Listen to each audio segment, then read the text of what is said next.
비전공자를 위한 정기회로 요약 10분 완병 정리 시리즈 진행하고 있습니다. 자, 이번에는 키리오프의 법칙 중에서 키리오프의 전압 법칙에 대해서 살펴보도록 하겠습니다. 자, 지금 스키장 그 모양이 있습니다. 지금 보시면은 리프트를 타고 올라가고 그 다음에 스키를 타고 내려오는 이런 그림이 있는데, 자, 리프트를 타고 올라가기 위해서는 어떤 에너지가 필요하겠죠. 자, 그 부분을 갖다가 이제 그 플러스 10V로 다 표시를 한번 해봤습니다. 자, 위치 에너지가 올라갈 겁니다. 그리고 스키를 타고 내려오면서 위치 에너지가 감소해서, 자, 아래 부분까지 내려오면은 위치 에너지가 0이 되겠습니다.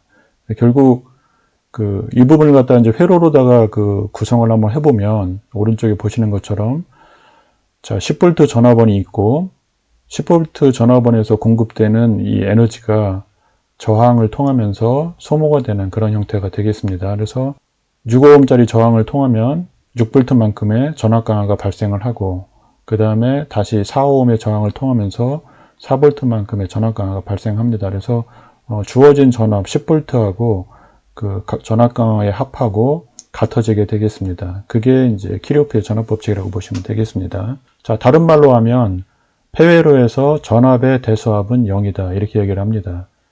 조금 뒤에 이제 뭐 전압 강화, 전압 상승에 대해서 이제 그 정의를 좀 살펴보도록 하겠습니다. 자, 전류 방향을 갖다 이제 고려했을 때 마이너스에서 플러스 쪽으로다가 올라가는 방향으로 되어 있으면 전압 상승이라고 얘기하고, 플러스에서 마이너스 쪽으로 되면은 전압 강화라고 얘기를 합니다. 자, 결국은 그 키리오프의 전압 법칙 같은 경우에는 그 배터리가 공급하는 전압만큼 회로 안에서 정확히 다 소모된다는 이런 얘기가 되겠습니다. 그래서 에너지 보존의 법칙과 관련이 있다고 생각하시면 되겠습니다. 자, 조금 전에 이제 말씀드린 것처럼 키리오프의 전압 법칙은 에너지 보존 법칙과 관계가 있습니다. 자, 지금 기준선에서 배터리에 의해서 한 12V가 인가된다고 했을 때, 자, 이제 위치 에너지가 증가를 한 겁니다. 아까 스키장에 그 리프트를 타고 올라간 거라고 보시면 되겠습니다. 자, 점차적으로 내려오면서 위치 에너지가 감소를 하겠죠. 그걸 갖다가 전압 강화로다가 표시했다고 생각하시면 되겠습니다. 그 다음에 다시 또 타고 내려오면서 전압 강화가 또 발생합니다. 그래서 두 개의 전압 강화의 합이 그 처음에 공급한 전압 상승의 값과 같다, 뭐 이런 얘기가 되겠습니다. 자, 앞에서 이제 전압 강화, 전압 상승에 대해서 잠깐 좀 얘기를 한 적이 있습니다. 그 정의를 갖다 한번 살펴보도록 하겠습니다. 자, 어떤 회로 구성 요소가 있는데, 자, 회로 구성 요소의 그 전압의 극성이 플러스 마이너스로다가 지금 표시가 되어 있습니다. 그때 전류의 방향이 플러스에서 마이너스 쪽으로 다 진행을 하면 전압 강화가 발생했다고 얘기를 합니다. 그리고 전류의 방향이 마이너스에서 플러스 쪽으로 다 진행을 하면 전압 상승이라고 얘기를 합니다. 자, 아래쪽 그 회로를 좀 보도록 하겠습니다. 회로를 보시면은 전류가 플러스에서 나와서 저항 두 개를 통해서 마이너스 쪽으로 흘러 들어갈 겁니다. 자, 그랬을 때, 자, 저항에서는 그 전압 강화가 발생합니다. 플러스 마이너스가 되어 있는데, 전류 방향이 플러스에서 마이너스로 다 진행을 하기 때문에 전압 강화가 발생을 합니다. 그리고 10V 전압원에서는 마이너스 극에서 단자에서 플러스 쪽으로 다 전류가 올라가는 형태로 되기 때문에 전압 상승이 발생한다, 이렇게 생각하시면 되겠습니다. 자, 여기 지금 저항 R1하고 저항 R2의 그 전압 강화를 나타내기 위해서 그 전압의 극선을 갖다가 제가 미리 이제 표시를 해놨는데, 이거는 지금 오른쪽에 보시는 수동부호 규약에 의해서 표시를 했다라고 생각하시면 되겠습니다. 자, 저항과 같은 이런 이제 수동 소자가 있을 때, 전류가 흐를 때 저항 양 단자 사이에는 그 어떤 전압이 발생하게 될 겁니다. 그 전압의 극성을 갖다가 이제 표시하는 그 규약이라고 보시면 되겠습니다. 자, 전류가 들어오는 단자 쪽에다가 플러스, 전류가 흘러나가는 단자 쪽에다 마이너스를 붙입니다. 그래서 지금 여기 뭐 그 수동부호 규약에 의해서 플러스 마이너스를 붙여놨다고 생각하시면 되겠습니다. 자, 앞에서 그 키리오프의 그 전압 법칙은 폐회로에서 전압 강화의 합과 전압 상승의 합은 같다, 또는 전압의 대수합은 0이다, 이렇게 이제 정의를 했습니다. 그래서 지금 첫 번째 식 같은 경우에는 전압의 대수합은 0이다, 뭐 이런 표현이 되겠습니다. 자, 전압 강화가 두 개가 있는데 전압 강화를 플러스로 놓도록 하겠습니다. 그러면 VR1 플러스 VR2. 그 다음에 전압 상승이 V1이 되겠죠. 그래서 마이너스 V1이 0이 된다. 폐열에서 전압의 대수압은 0이다. 이런 얘기가 되겠습니다. 자, VR1은, 자, 여기 지금 V1이 10V인데, 자, VR2를 알고 있으면은 저희가 구할 수가 있겠죠. 이 식에 의해서.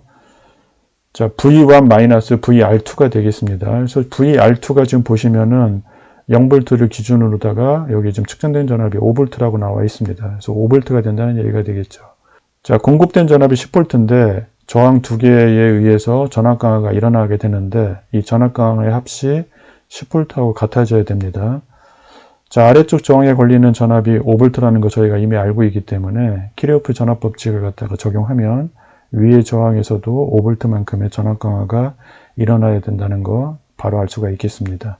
자, 여기서 다음 점 넘어가기 전에 이 전압 강화와 전압 상승의 의미 그리고 수동부호 규약에 대해서 다시 한번 잘 기억해 주셨으면 좋겠습니다. 자, 이제 실제적인 회로 문제를 갖다가 키르호프 전압 법칙을 이용해서 한번 풀어보도록 하겠습니다. 자, 회로가 지금 주어져 있는데 저항 두 개와 5V 전압원으로 다 구성된 회로가 되겠습니다. 자, 플러스에서 마이너스 쪽으로다가 플러스에서 나와서 마이너스 쪽으로 흘러 들어가니까 자, 시계 방향으로 I1이라는 전류를 갖다가 한번 부여를 한번 해보도록 하겠습니다.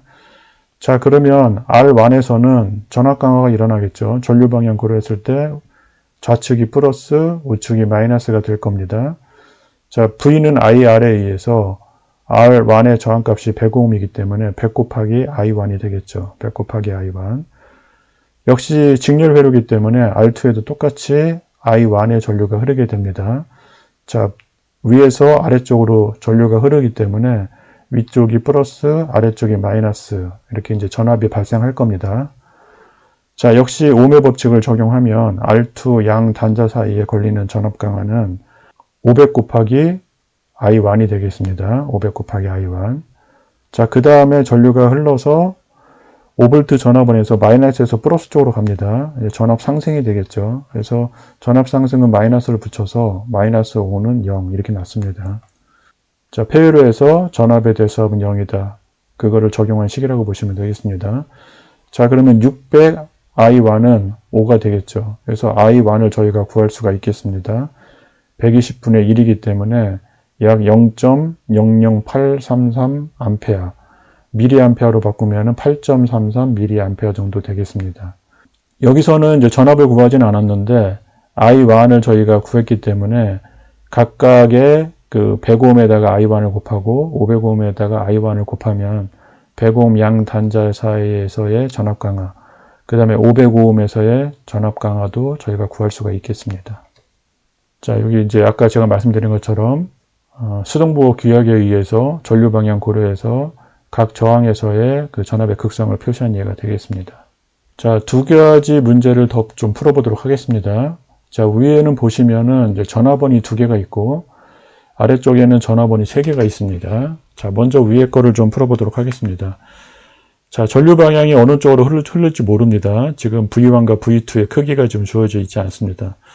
자, 그냥 임의의 방향으로다 한번 부여를 한번 해보도록 하겠습니다. 자, 시계 방향으로다가 I의 전류가 흐른다고 생각을 했습니다. 자, 그러면 수동부호 규약에 의해서 R1 단자에는 전압이 좌측이 플러스, 우측이 마이너스가 될 겁니다.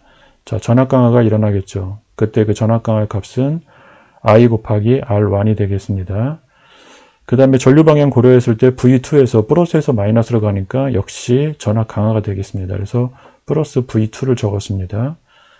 자, R2가 있는데 자, 우측에서 좌측 쪽으로다가 전류가 흐르게 되겠습니다. 그래서 우측이 플러스, 좌측이 마이너스 전압 극성이 될 거고 역시 전압 강화가 발생합니다. 자, 그때 전압의 값은 R2 곱하기 I가 되겠습니다. 그 다음에 이제 V1 쪽으로 오면은 전류 방향이 마이너스에서 플러스 쪽으로 다 올라가는 방향으로 되어 있기 때문에 V1에서 전압 상승이 일어나겠습니다. 그래서 마이너스 V1 이렇게 적을 수가 있겠습니다. 그거는 0이 되겠습니다. 그래서 여기서 I가 있는 항으로다가 묶어보면은 자, I 곱하기 R1 플러스 R2는 자, V1 마이너스 V2가 되겠습니다. 그래서 회로에 흐르는 전류 I는 R1 플러스 R2분의 V1 마이너스 V2가 된다. 뭐 이렇게 저희가 구할 수가 있겠습니다.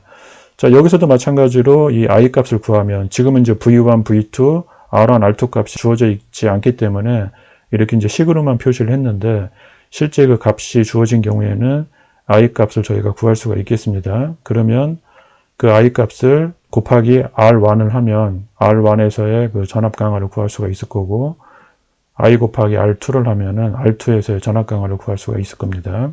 자, 아래는 지금 그 소자값이 지금 주어져 있습니다.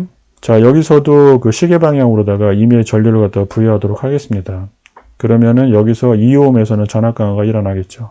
좌측이 플러스, 우측이 마이너스가 될 겁니다. 수동부호 규약에 의해서. 그래서 2 곱하기 I만큼의 전압 강화가 일어날 거고 0.8V 전압원이 있는데 플러스에서 마이너스로다가 전류가 진행하니까 역시 전압 강화라고 보시면 되겠습니다. 그래서 플러스 0.8.